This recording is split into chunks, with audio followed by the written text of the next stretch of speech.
For more than 30 years, the murder of Debbie Atrops remained unsolved. Recently, a cold case team took a fresh look at the case and thought they had enough new science to prosecute Debbie's estranged husband at the time. His daughter thinks they have the wrong man and doesn't want to lose her father, too, after losing her mother. Here's 48 Hours correspondent Natalie Morales with a preview.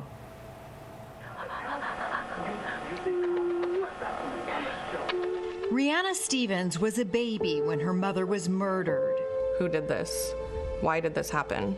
30-year-old Debbie Atrops had been found strangled in the trunk of her car on December 1st, 1988 in Beaverton, Oregon.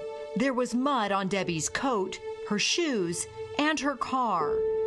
Police had a suspect in mind, but didn't have enough evidence to make an arrest. Just because a case goes unsolved doesn't mean that it's forgotten. In 2023, a cold case team led by prosecutor Allison Brown thought there was enough evidence to charge Rihanna's father, Bob Atrops, with Debbie's murder.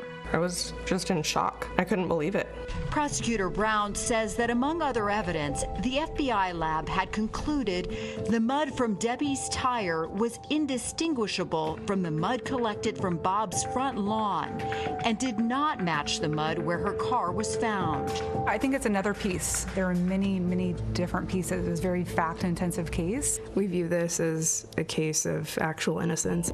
April Yates was part of the defense team and says the soil from Bob's yard is commonplace. The soil is everywhere. My yard, her yard, the DA's yard. It doesn't make us suspects in a murder.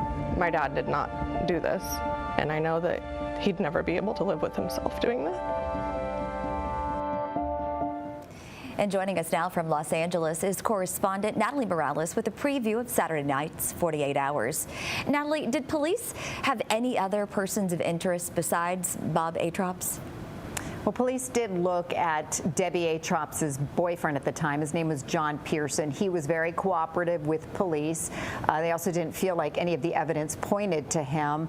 And he was set to testify against Bob Atrops at trial. He was going to testify that Debbie was very afraid that Bob would kill her if he found out about their new relationship. Unfortunately, prior to the trial beginning, just a couple of days beforehand, he ended up killing himself. However, the prosecutors don't believe that his suicide is related at all to the case. Thank you, Natalie. Thank you, Dana.